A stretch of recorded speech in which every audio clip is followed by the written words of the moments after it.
Bienvenidos, Uauge Panilla y Cuna. ¿Cómo están, hermanos y hermanas peruanas, en este día, a pocas horas de las elecciones presidenciales y generales del año 2026? Una vez más, el Perú en conflicto. Una vez más, nuestro país, nuestra tierra querida, en medio de un conflicto. Dividido, polarizado. ¿Por culpa de qué? De la política. Sí, la política divisora, radicalizadora y adoctrinaria. Realmente cuánto daño le han hecho las ideologías políticas, las doctrinas a nuestro país.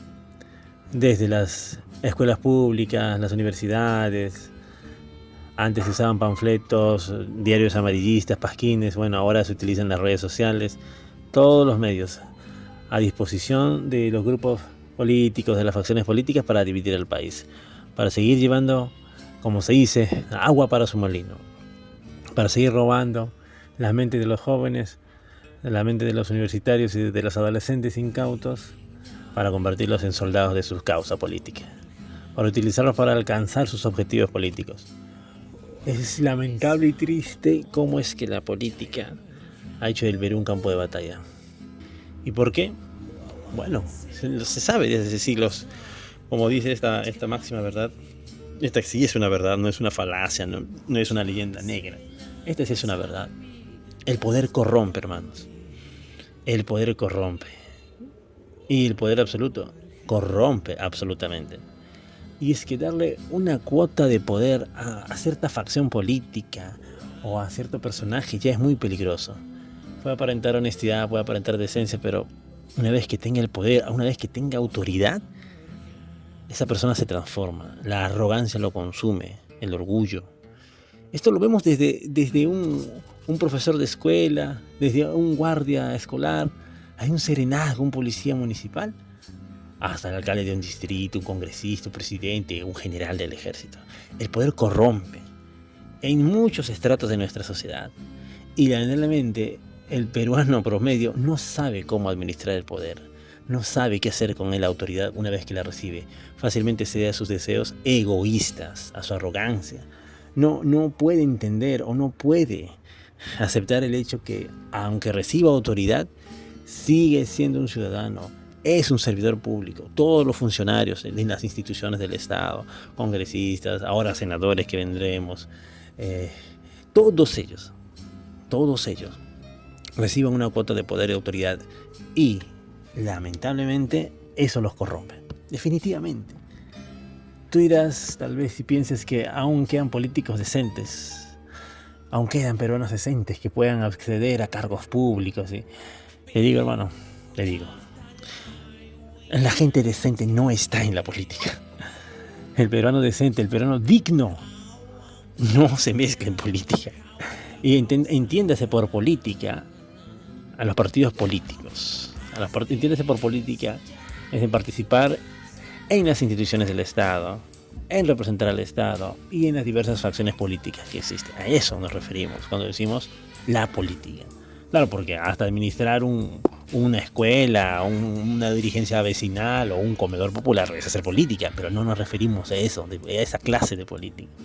Nos referimos a la política a nivel de las institucionalmente del Estado, sus diferentes ministerios, instituciones, congresos, todos sus asesores, todo ese aparato, toda esa burocracia, y los partidos políticos, que son una vergüenza en el Perú.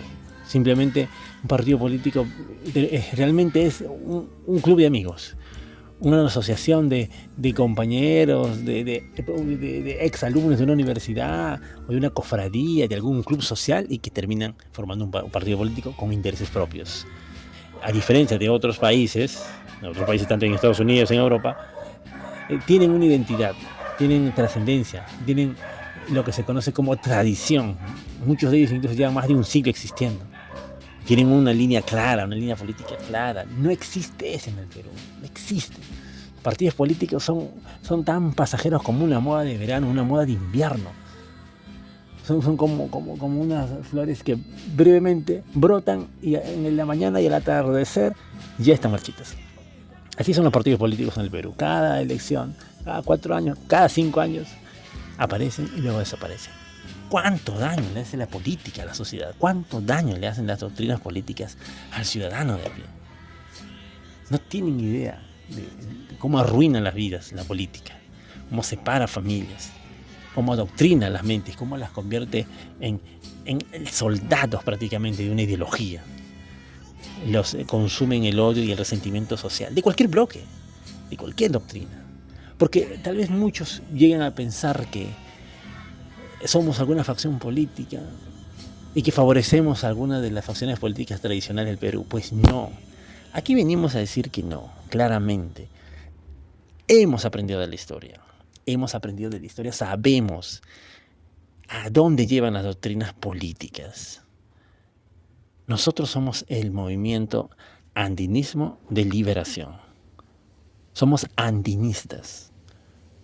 No de derecha, ni de izquierda, ni de centro derecha, ni socialistas, ni aspiramos al comunismo, ni fascistas, ni neoliberales, cosa que no existe, ni capitalistas. Ninguna de esas etiquetas políticas nos aplican a nosotros. Estamos al margen de todo eso, estamos por encima de cualquier etiqueta. Todos los demás, si uno se pone a revisar uno por uno los candidatos que se presentan a las elecciones 2026, es lamentable, realmente es lamentable. Es una tragedia para el Perú que tantos congresistas que hoy vemos presentándose a las elecciones ya han sido parte de algún partido político anterior y simplemente están reciclándose, están autorreciclándose, buscando algún partido que los adopte o prácticamente que los compre porque pagan un precio por estar presentes ahí, por volver al Congreso. Y que claro, es que obviamente para ser congresista en el Perú lo único que la Constitución dice que tienen que tener es cumplir cierta edad y nada más. El único requisito ser mayor de 25 años y nada más. No te pide nada más que eso. Simple y llanamente eso. Y si hablamos de los requisitos para llegar para postular a la presidencia, es una tragedia. Porque lo único que la Constitución te pide es ser mayor de 35 años. Y nada más. Por eso es que repetimos una y otra vez la misma historia. Impresentables se presentan a las elecciones generales, tanto para el Congreso como para la presidencia. Gente completamente ajena a las funciones del Estado, al sistema de gobierno, a gente completamente inexperta que no tiene ni idea de cómo administrar una asociación vecinal. Llega a la presidencia, puede llegar a la presidencia, se postula al Congreso. Es increíble, y ahora tendremos senadores. Imagínate, un senado que fue impuesto por el Congreso. Es una vergüenza, al pueblo nunca se le consultó.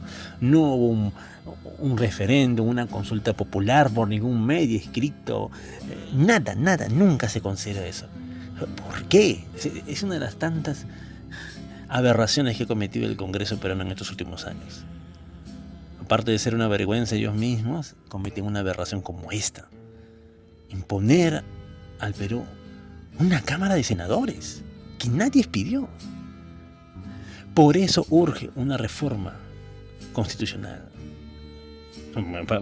Para empezar, en el sistema electoral peruano se necesita una reforma urgente. No es posible que los únicos requisitos para postular al Congreso y a la presidencia sean tener más de cierta edad. Debe haber requisitos. Y los hay. Nosotros, el movimiento andinista, tenemos un proyecto de país.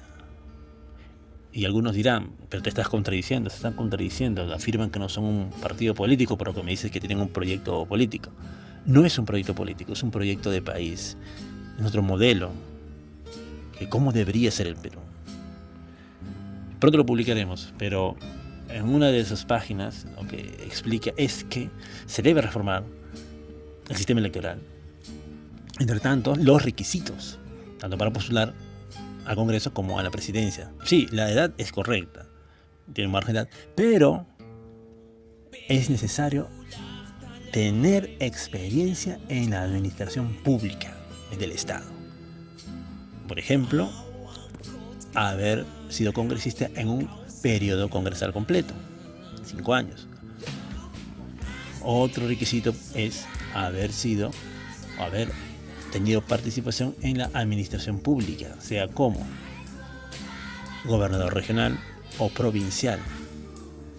Llega hasta alcalde de un distrito, incluso de estados, por un periodo completo. Nada de sanciones, ni de censuras, ni de destituciones. Es necesario tener mejores filtros para evitar tragedias como las que hemos visto ya antes. Porque si no se reforma el sistema electoral, vamos a repetir la misma historia una y otra vez, y lamentablemente el peruano no aprende de su historia. No aprende. Se deja llevar por la pasión, por la emoción, por la razón, la indignación. No razona, no sabe elegir. No sabe escoger, no piensa con claridad. Se deja llevar por el odio y el resentimiento social, por la desesperanza, por la frustración. Y en ese estado, un ser humano es presa fácil de las doctrinas radicales y violentistas, que hoy conocemos muy bien quiénes son. Son expertos en la demagogia, en el populismo, para agudizar las contradicciones, para captar las mentes de los jóvenes, de los universitarios y escolares, incluso para ponerlos en contra de su propio país. Es increíble, es una vergüenza, pero todo parte por eso. ¿Por qué? ¿Por qué tenemos congresistas y pronto tendremos senadores incompetentes, corruptos, indecentes, inmorales y presidentes iguales? ¿Por qué? ¿Quiénes los llevan al poder? Claro, obviamente, el voto popular. ¿Pero por qué el voto popular? ¿Por qué la población, el pueblo peruano escoge ellos? Porque se los presenta. ¿Quiénes? Los partidos políticos. Entonces, los primeros responsables son los partidos políticos infames que existen. Y me refiero a todos. Incluimos a todos, izquierda, derecha, centro, todos tienen la misma culpabilidad. ¿Quiénes ponen la mesa? ¿Quiénes pusieron el menú en la mesa? ¿Quiénes sirvieron la comida? Los partidos políticos. El peruano tuvo que servirse de lo que le pusieron en la mesa, lo que le pusieron en el plato, lo que hubo en el menú ese día. El peruano escogió de eso, no tenía de otra. ¿Y quiénes lo presentaron? Los partidos políticos. Por eso también se debe poner un filtro a los partidos políticos. Que participen solo partidos políticos que hayan tenido por lo menos más de 5 años de participación constante en la administración pública. Un representante tanto en el Congreso o en alguna gobernación regional, distrital o provincial. Que tengan por lo menos 5 años de existencia continua. Nada de inventos de un año atrás, de medio año, de 2 años. Es necesario reformar nuestro sistema electoral porque vamos a volver a repetir los mismos errores de antes. Por eso vemos impresentables en estas elecciones y nos referimos a todos. Sería interminable hacer un repaso de cada uno de los candidatos, pero podemos mencionar algunos que de por sí ya es infame hacerlo, pero es necesario.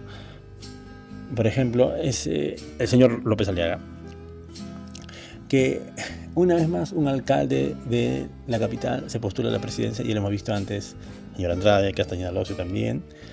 Pero si algo nos ha enseñado la historia, hermanos, es que ningún alcalde de Lima ha llegado a la presidencia. Repasen la historia, por eso es importante conocer la historia del Perú. Ninguno. Muchos dirán, no, pero López Aliaga es el mejor, el más preparado, ha hecho obras. A ver, ¿qué obras ha hecho el señor Aliaga? ¿Construcciones te refieres? Bypass, una carretera, un puente, la llamada Vía Expresa Sur que aún no se termina. ¿Te refieres a eso? ¿Ese es transformar la ciudad? ¿Ese es mejorar la vida de los peruanos?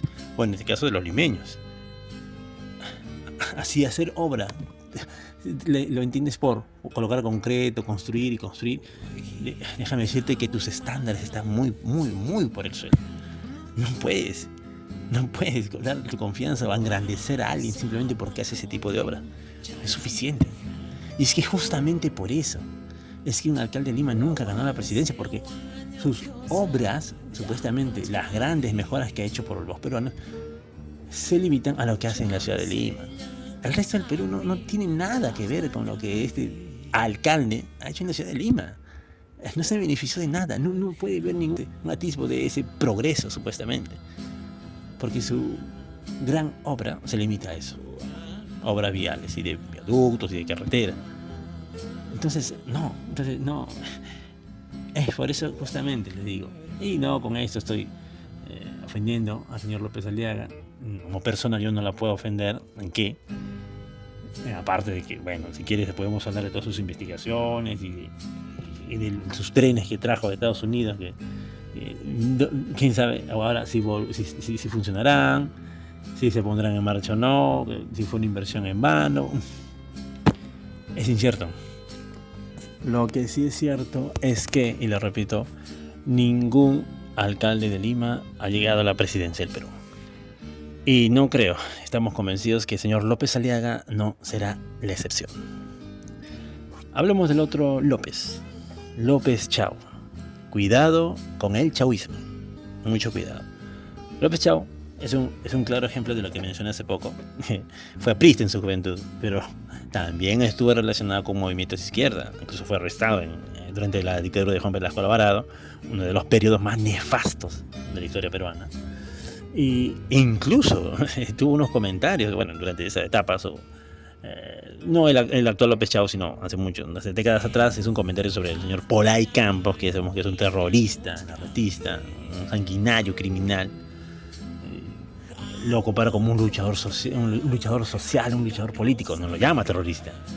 Claro que luego López Chau, cuando se hacen públicas estas declaraciones, él explica, bueno, que está en contra del terrorismo, por supuesto que está en contra del terrorismo, sí, obviamente, pero ya tan solo esa relación con los movimientos de izquierda y que haya tenido ese comentario sobre por ahí Campos ya nos indica cuál es el pensamiento de este señor, cuál es su inclinación. Por más que lo niegue, es un secreto a voces que es un izquierdista, es clarísimo. Pero el señor López Chau, de por sí, cuando fue rector de la Universidad Nacional de Ingeniería, la UNI, cometió una falta grave al permitir que ingresaran los insurgentes venidos de provincias a Lima. ¿Por qué es grave? Porque no es asunto de una universidad dar cobijo, dar estadía a personas ajenas a la universidad. Sí, podría decirse que les dio refugio, se compadeció de ellos, fue solidario, pero no tiene por esa potestad de abrir las puertas de la universidad, de su universidad en ese momento, a estas personas que nada tenían que ver con la UNI. Debió, si querías darle refugio, darle cobijo, protección, llévalos a tu hogar, llévalos a tu mansión, señor López Chau, llévalos a tu propiedad. Esta acción obviamente le sirvió para catapultarse, ¿no?, como símbolo de la resistencia contra el gobierno del Congreso y apoyar la protesta y la toma de Lima. Bueno, ahí está, pues. Ahí se deja ver su inclinación política. No podemos ser ciegos ante este problema. Entonces, cuidado con el chavismo, mucho cuidado. Mira, alguien se pregunte, ¿pero qué tienes contra la izquierda? No, en realidad no es que tenga algo contra la izquierda, estoy en contra de estas doctrinas políticas tradicionales que han arruinado el Perú, lo cual abarca a la izquierda y a la derecha, y ya llegaremos a la derecha en ese momento. Pero, lamentablemente la izquierda en el Perú tiene un historial de sangre y muerte. A eso ha conducido la izquierda en el Perú, desde que llegó las doctrinas socialistas y comunistas al Perú en la década de los años 20. Hasta ahora, ¿qué ha producido la izquierda? ¿Qué ha producido el comunismo, el socialismo?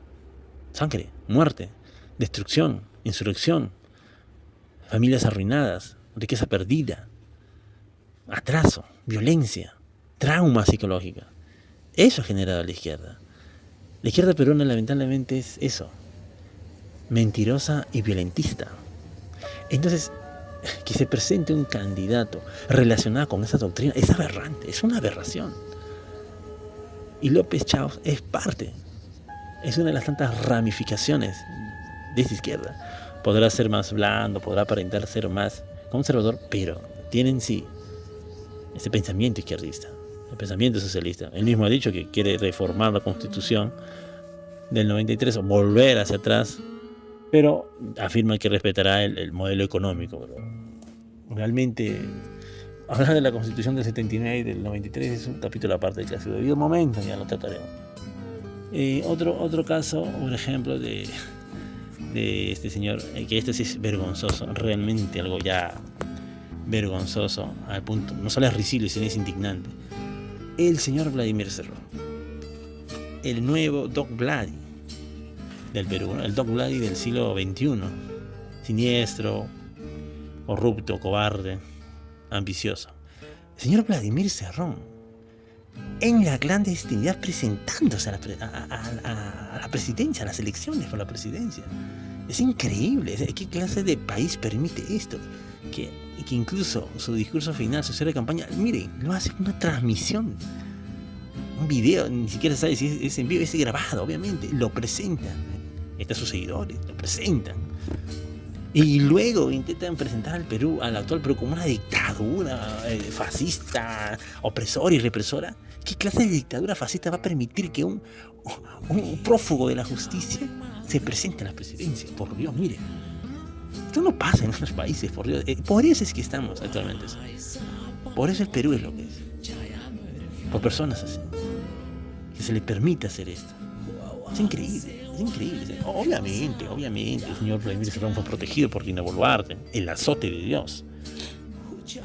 Y por el fujimorismo, que era mayoría en el Congreso. Y es un claro ejemplo, una clara prueba de cómo es que la izquierda violentista y mentirosa se alió con la derecha insensible e intolerante. ¿Se dan cuenta?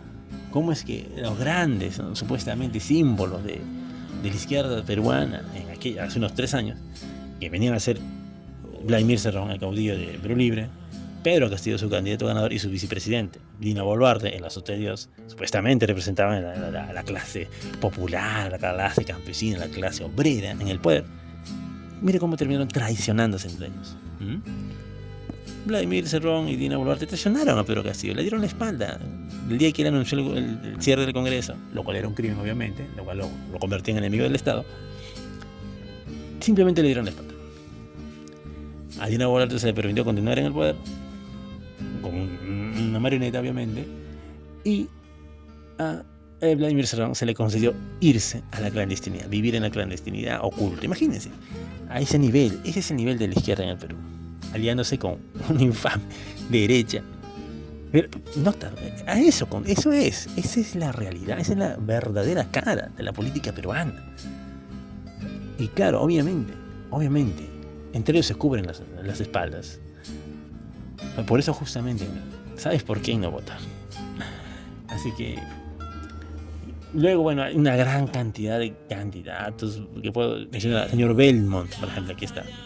El señor Belmont, que una vez más pretende presentarse como un candidato del pueblo, como un candidato popular, que entienda el peruano de a pie. Por favor, o sea, ¿realmente crees que el señor Belmont, que es parte de una de las familias más adineradas y acaudaladas del Perú, te va a entender a ti como peruano de pie?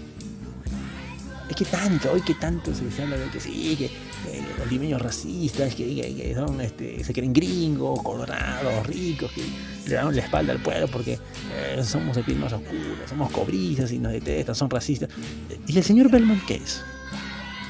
No es cobrizo como tú, como nosotros, ¿eh? Pero sin embargo le crees. Sin embargo le das tu confianza. Como si el señor Belmont haría algo bueno por ti. Y no lo es. No representa al pueblo, no representa al peruano de pie. El señor Belmont es parte de la clase alta del Perú. Es de la élite. Tiene poder económico. Sí, así es, no te engañes. El señor Belmont no es un candidato popular del pueblo. Simplemente es un acaudalado empresario, un oportunista. Es lamentable que la gente, el peruano de pie, del pueblo realmente, que haya caído en el engaño de este señor. Es increíble. De ninguna manera el señor Belmont puede representarle. Y con todas sus imprudencias y sus errores y su completa desconexión con la actualidad del Perú, la élite gobernante, la élite política y económica es un porcentaje reducido. Pero un 20% de la población peruana, el 80% son peruanos de a pie. Y ese 80% de peruanos de clase media y clase baja no pueden darle su confianza al señor Belmont, que no los representa, que no tiene nada que ver con nosotros. Luego podría mencionar a otros más que son simplemente candidatos de relleno, que dan show y espectáculos mediáticos, un show circense risible, como el señor Carlos Álvarez, el otro Carlos Spa, el señor Acuña y muchos otros más que realmente son un espectáculo terrible. Así que podemos mencionar finalmente a lo más lamentable y vergonzoso que hay actualmente en la política peruana: el fujimorismo, encarnado por cuarta vez por Keiko Fujimori. Keiko Fujimori y su obsesión enfermiza con la presidencia, que solamente provoca más rechazo, que simplemente provoca más conflicto. Si realmente a la señora Keiko Fujimori le interesara el bienestar del Perú y la estabilidad de nuestro país, no se presentaría a las elecciones. No sería parte de este proceso electoral. Se habría retirado hace unos 10 años. Pero a ella no le interesa el bienestar del Perú. No le interesa la estabilidad peruana. Lo único que a ella le interesa es llegar a la presidencia, como lo hizo su padre. Al parecer lo ha tomado como un proyecto personal, una venganza personal, un capricho, una razón de su vida, o la razón de su existencia. Es que es increíble la obstinación, bueno, ni persistencia, esa obstinación de esta persona por llegar a la presidencia, causando más rechazo que otra cosa. Y actualmente el fujimorismo está en una de las peores etapas de su historia. Es cierto que ha sobrevivido, tiene más de 20 años ya en el poder, porque realmente los últimos congresos han sido de mayoría fujimorista, no lo vamos a negar, pero realmente, ¿quién apoya a Fujimori? Claro, no, uno se pregunta ¿quién? Bueno, gran parte del pueblo peruano. No lo podemos negar, porque si cada elección congresal, la mayoría del Congreso son fujimoristas, es porque el pueblo les da su apoyo, es porque el pueblo les da su voto. Es que el fujimorismo ha sabido mutar desde un partido populista y demagogo a ser representante de la estabilidad económica. Sí, se ha sabido posicionar como, digamos, el guardián del sistema económico y el modelo económico que sigue el Perú. Un modelo de libre mercado, de economía libre, de capitalismo y de inversión, tanto privada, nacional como extranjera. Entonces se codea con las élites empresariales y económicas y se presenta como el guardián de la estabilidad. Mientras el fujimorismo sea la fuerza política número 1 del Perú, el progreso está asegurado. Así no sea la presidencia, así no gane la presidencia Keiko, mientras el Congreso sea de mayoría fujimorista, dicen que todo saldrá bien. Bueno, habría que ver si eso realmente es cierto, porque la economía peruana, si ha crecido, no es gracias al fujimorismo. Hay un secreto detrás del crecimiento de la economía peruana que en su debido momento hablaremos. Pero el punto es que es lamentable, vergonzoso e incluso indignante que la señora Fujimori insista con esta enfermiza obsesión. Así de simple, es una enfermiza obsesión, lo quiere cumplir como sea y no importa el daño que cause, no le interesa. Pero es imposible que el fujimorismo gane las elecciones en primera vuelta. Es imposible. Lo decimos ahora, antes del día de las elecciones. Es imposible. Y si llegara a ganar la presidencia en esta ocasión, en segunda vuelta, si llegara a suceder ese escenario que lo vemos casi imposible, muy poco probable, simplemente al día siguiente de la segunda vuelta, el Perú va a arder. Ya lo digo, va a arder. Y es triste, es lamentable, no lo queremos, pero preveemos eso. Y si no es el día siguiente de la segunda vuelta, será el 28 de julio cuando suma la presidencia.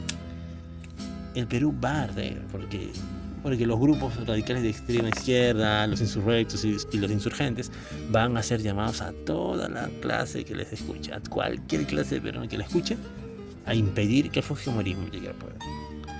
Que sí, que los votos están divididos actualmente, sí, que en segunda vuelta siempre pierde Keiko Fujimori, porque los otros partidos políticos se alían, se juntan, se asocian en contra del fujimorismo. Aunque la mayoría sea el fujimorista en el Congreso, el objetivo es no permitir que llegue a la presidencia un fujimori.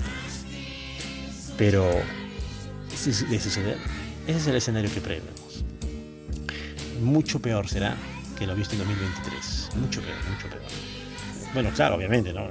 Aquí vemos una lucha de poder completamente muy similar en ambos bloques, tanto de la izquierda y de la derecha. De la derecha, obviamente, la mayor representancia es el bloque fujimorista, aunque para la mayoría, todos los otros candidatos también son fujimoristas. Acuña, señor Paz, señor Álvarez y otros muchos más también son fujimoristas. Es que la extrema izquierda, ese es su mensaje, ¿no?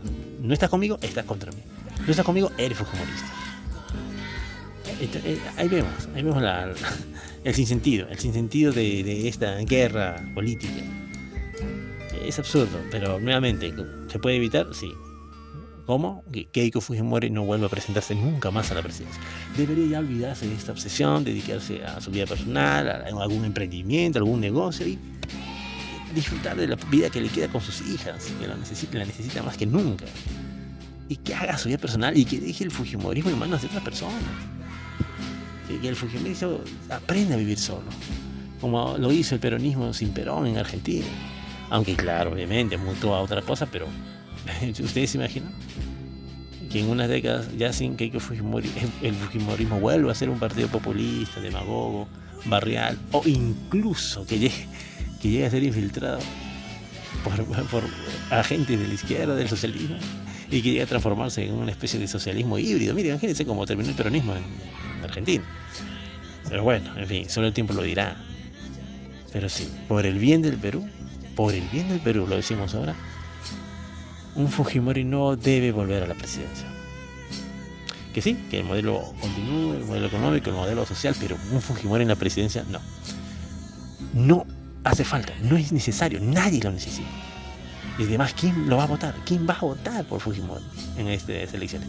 La mayoría de los fujimoristas ya son de mayor edad, es decir, prácticamente mayores ya de 70, 60 años, 50. ¿Por qué? Porque son ellos los que recuerdan a Fujimori, son ellos los que recuerdan los primeros años del primer gobierno de Fujimori, la transformación económica, los cambios que hizo, toda esa política populista que hizo. Son ellos los que lo recuerdan. Hoy la mayoría de los jóvenes no son fujimoristas. Sí existen algunos, pero el fujimorismo no ha sabido trabajar y captar a la juventud como si lo ha hecho la izquierda. El fujimorismo no ha hecho nada de eso, se ha concentrado en su pasado Fujimori, Alberto Fujimori, y no ha mirado al presente, no ha sabido llegar a más jóvenes, no ha sabido captar el voto juvenil, a formar y hacer crecer a nuevos fujimoristas. No lo hace, no lo ha hecho. Se ha conformado con su pasado legendario, supuestamente. Ese es el gran peligro que conlleva el fujimorismo actual, una falta de identidad. Solo es una representación de algo, pero no tiene una doctrina clara, una denominación ideológica clara, no la tiene. Salvo que sea un ejemplo o una representación de la corrupción y el nepotismo que existe en el Perú. Que eso es lo que la gente vincula cuando escucha la palabra fujimorismo. Es lamentable, pero es así. Así que ese es el panorama. Para las elecciones de este año. Es increíble, es trágico, es risible a qué nivel hemos llegado. Pero este es nuestro presente. ¿Por qué? Porque nosotros lo hemos formado, porque nosotros lo hemos escogido, porque nosotros y nuestras decisiones pésimas han hecho de esto. Entonces, no cometamos los mismos errores de antes, hermanos.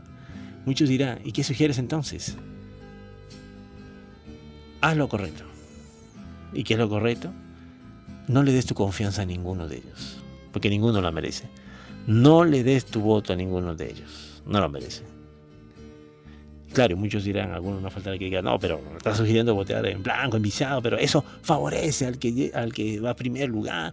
Si tú votas en blanco, viciado, le estás dando tu voto al que va en primer lugar. Pero no es así realmente, porque tú cumples con tu obligación. Vas a votar, te presentas con tu cédula, vas a la votación. Pero no estás obligado, no estás en la obligación de votar por alguno de ellos. Que no te vendan otra cosa, que no te engañen, hermano. La obligación del peruano es ir a votar, presentarse al local de votación, recibir tu cédula, luego firmarla, ingresarla en el ánfora y haber participado en el proceso.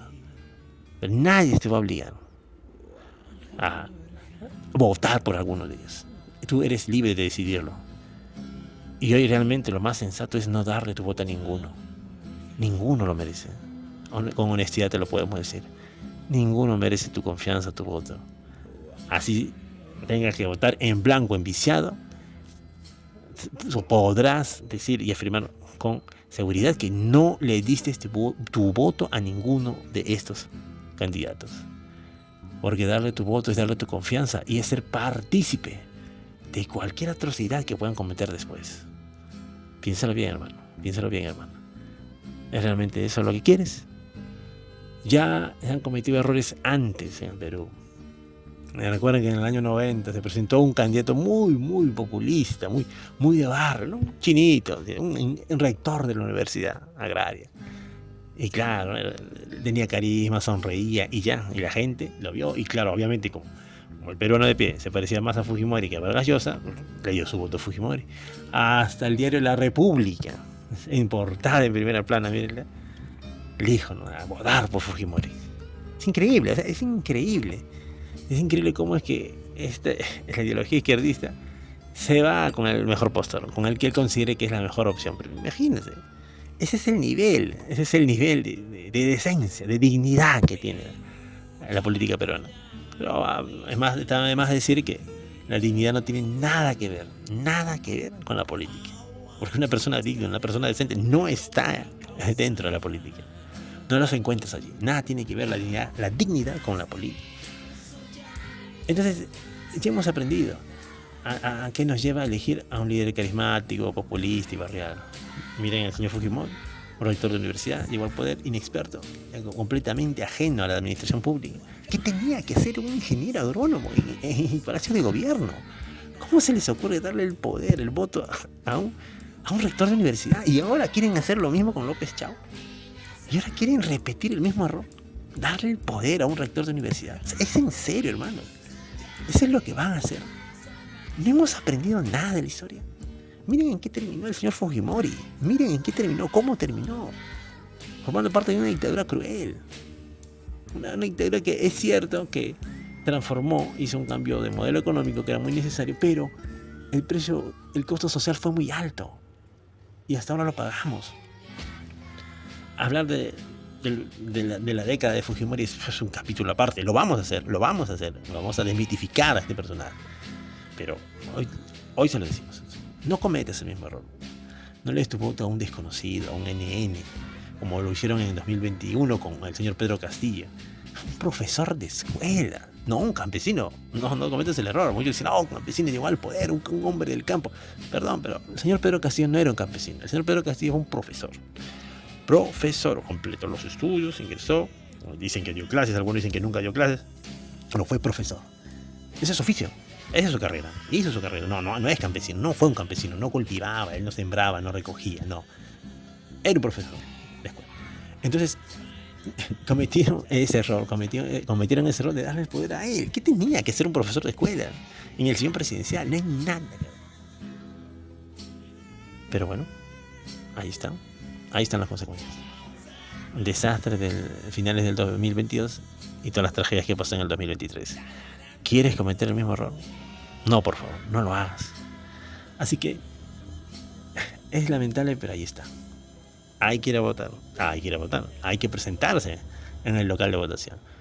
Porque es una obligación. Lamentablemente es así en el Perú. Muchos te quieren vender, ¿no?, la idea. Es que es lamentable el nivel de ignorancia que promueve ciertas facciones políticas. Debo decirlo. Hay que decirlo claramente. Aquí, en la capital, en Lima, hay mucha desinformación, mucha ignorancia que se promueve por redes sociales. Pero sobre esto de que es tu derecho, ¿realmente crees que la facultad de votar es un derecho en el Perú? ¿Realmente crees eso? Pues no, querido hermano, no, querido compatriota. La facultad de votar actualmente en el Perú no es un derecho. Es una obligación. Tan obligatorio es que de no presentarte tendrás una sanción económica, una multa. Imagínate. ¿Qué clase de derecho es ese? Que te multan por no hacerlo. ¿Qué clase de derecho es ese? Si realmente fuese un derecho, como debería ser la facultad de votar, un derecho, uno es libre de ejercerlo o no. Por eso otra de las reformas electorales que tiene el proyecto andinista es convertir realmente a la facultad de votar en un derecho libre y voluntario. El voto no solo tiene que ser secreto, sino libre y voluntario. Que se acerquen, que participen en el proceso electoral las personas que realmente deseen hacerlo. Porque te diré que muchos en el Perú son apolíticos, no desean participar en política, que su vida no gira en torno a eso. Y no es que no les importe el futuro del Perú, no que, a su entender, en su visión, es que el futuro del Perú no se vincula a la política. Hay que respetar su punto de vista. Entonces, el voto tiene que ser libre y voluntario. Participas o no, es tu decisión. Es así, no es un derecho.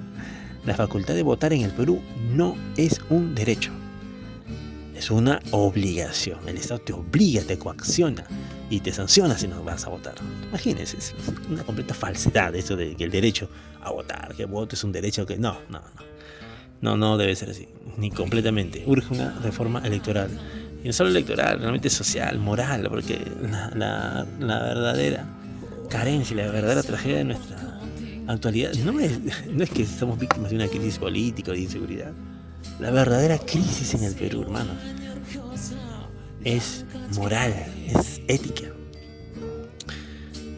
Recuérdalo. Y recuerda eso también, hermano. La mayor amenaza actualmente en el Perú